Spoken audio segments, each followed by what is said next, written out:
박보검은 약간 인조인간 같은 데가 있잖아요. 잘하는 연기라고 해야 되는지 장선처럼 그냥 로봇인 건지. 공유가 복제 인간이었다라는 반전! 대반전! 이번 건조 예보는 건축학개론으로 멜로 영화의 흥행사를 쓴 이용주 감독의 신작 서복입니다. 공유와 박보검의 만남이라는 것만으로도 사실 엄청난 기대작이죠, 진짜. 비주얼적인 측면에서는 압도적인 뭐 어떤 그런 게 있네요. 박보검은 약간 인조인간 같은 데가 있잖아요. 그죠? 그렇죠, 약간 있잖아 사실. 뭔가 저 박보검 씨를 둘러싼 암투 뭐 이런 거겠네요, 그죠? 어우, 둘 다 머리 진짜 작다. 확 느꼈어 방금. 와, 깜짝이야. 이런 식으로 나온다 이거지.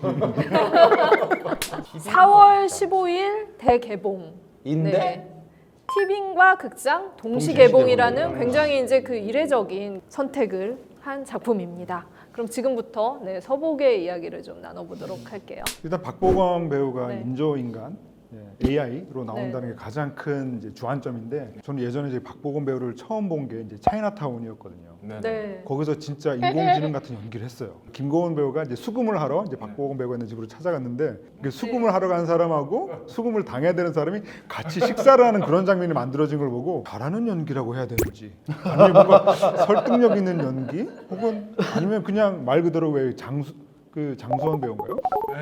장수원처럼 그냥 로봇인 건지 그런 좀 고민을 줬던 순간이 있었죠. 한국에서 사실 인기 있는 남자 배우들 계보들을 쭉 따라가다 보면 파괴적인 연기를 외적으로 잘 소화해내는 배우들이 항상 인기가 있었어요. 원빈도 예뻤죠. 장동건도 얼마나 예뻤습니까? 근데 연기를 할 때는 어떻게 보면 굉장히 자신들이 가지고 있는 남성성을 스크린에 딱 이렇게 펼치는 연기들을 하면서 주목을 받았어요. 그런데 박보검 배우 같은 경우는 그런 한국 남자 배우들에게서 익히 우리가 볼 수 있는 과도한 남성성이 없어요. 그런데 그거를 원하는 것 같지도 않아요. 오히려 조금 더 건조한 역할들을 맡기는 게 되게 좋은 것 같은데, 예를 들어 보면 뭐 드라마가 성공을 거두지 못했지만 남자친구라는 드라마 있었잖아요. 송혜교 그거는 배우랑 어떻게 같이. 보면 기존의 어떤 한국 로맨틱 코미디 드라마에서 남성과 여성의 역할을 확 바꿔버린 거거든요. 박보검이기 때문에 가능했던 거예요. 근데 그 드라마가 성공하지 못한 이유는, 저는 그 박보검 씨의 안 그래도 러블리한 이미지를 지나치게 상업적으로 활용을 했다고 해야 되나? 네. 그 이를테면 저는 박보검 씨가 나온 작품 중에 가장 좋아하지 않는 게 그 침대 광고예요. 저도. 막 힘들어요, 그게 보기가 꽤 힘들어. 그게 조성모 조매실 정도는 아니지만 그게 나올 때마다 제가 약간 허악하게 되는 데가 있어요. 저 진짜 대공감. 설탕을 한꺼번에 잔뜩 이렇게 먹어가지고 머리가 띵한 느낌이라고 해야 되나? 그래서 오히려 서복에서 이제 감정이 어느 정도 처음에는 없는 인조인간이라고 해야 되죠. 무슨 인간이죠? 이렇게 복제인간. 복제인간을 한다고 했을 때, 저는 이 캐릭터가 참 박보검 씨에게 잘 어울리겠다. 왜냐하면 그에게 좀 건조한 역할을 던져줘야 오히려 그의 장점이 잘 살아난다는 생각이 들어요. 저는 공유 배우도 굉장히 기대가 됩니다. 왜냐하면 지금까지 공유 배우의 그 되게 좋았던 연기를 좀 떠올려 보면, 그 도가니 그리고 이제 용의자, 제가 용의자를 굉장히 좋아하는데, 이 두 작품 같은 경우는 이제 공유 배우가 가지고 있는 어떤 모델로서의 굉장히 그 세련되고 멀끔한 그런 정체성이 좀 지워져 있는 그 작품들인데, 그 이번 작품에서도 그 공유 씨 약간 용의자스러운 그런 모습과 액션들이 보여서 이 두 사람의 케미가 어떨까 굉장히 궁금해지면서, 이 두 배우가 또 그 김태형 감독의 원더랜드라고 하는 작품에 또 이렇게 동시에 또 출연을 하잖아요. 그래서 공유 박보검 이 두 배우의 콤비 플레이를 연달아서 이렇게 볼 수 있는 또 그런 기회가 왔네요. 또 이용주 감독이 이제 불신지옥 그리고 건축학개론을 만들었던 이 사람이 인공지능이라도 이런 또 개념을 좀 어떻게 다루고 있을까라는 것도 사실 좀 기대 지점인 것 같기도 해요. 사실 이용주 감독님이 이제 건축학개론이라는 이 로맨스 영화로 잘 알려져 있지만, 저는 그의 데뷔작인 불신지옥을 정말 좋아하거든요.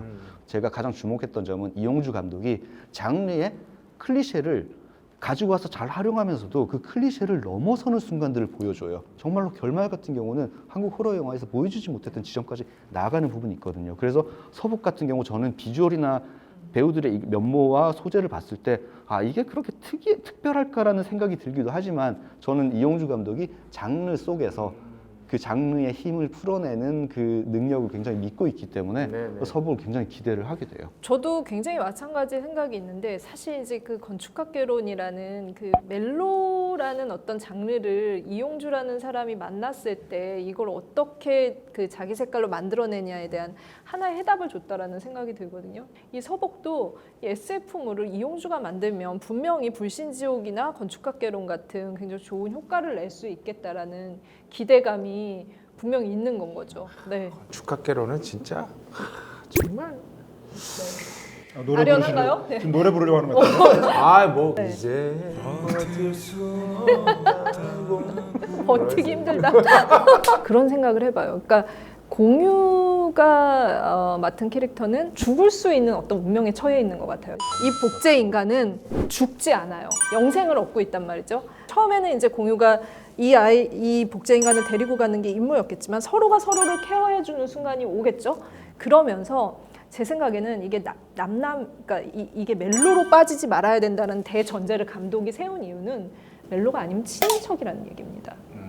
그래서 약간 아버지와 아들의 관계까지 그 복제 인간 자기의 어떤 그런 것들을 코드를 나눠 가진 관계가 있지 않을까라는 걸 이게 생각해 보게 맞으면 돼요. 엄청난 스포일러인데. 그렇죠. 그치. 그러나 이거는 스포일러가 아니에요. 왜냐면은 내가 추측한 거니까. 저는 공유가 복제 인간이었다라는 거 하나 딱 본다. 저는 그거에 한 표 딱 던집니다. 이게 서복이 제목이 굉장히 이제 생소하신 분들도 많을 것 같아요. 서복이 뭐지? 서복이라는 제목이 진시황이 불로초를 찾았잖아요. 그쵸. 그 불로초를 찾으러 떠난 신하의 이름이 이름이죠. 예. 서복이에요. 네네. 그래서 그 공유의 생명 연장을 위해서 과연 이 복제 인간이 어떤 역할을 하게 될까 이런 궁금증을 불러일으키는 그런 제목이 잡아먹으면 불로장생이 되고 이런 거 아니겠지?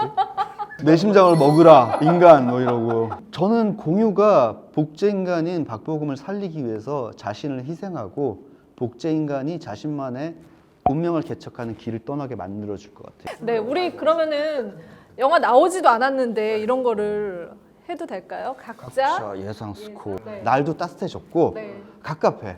그래서 예전보다는 많이 되진 않겠지만 최소 극장 관객 저는 300만 이상은 들지 않을까? 스코어는 300만 네. 이상. 그런데 네. 만약에 예전이었으면 네. 사실 서너 배는 했을 수도 그렇죠. 있죠. 네. 곱하기 3을 해야 된다. 음. 네. 표수탁 작가님. 저는 이제 티빙이라는 어떤 변수가 있기 때문에 네. 한 장 봅니다. 100만.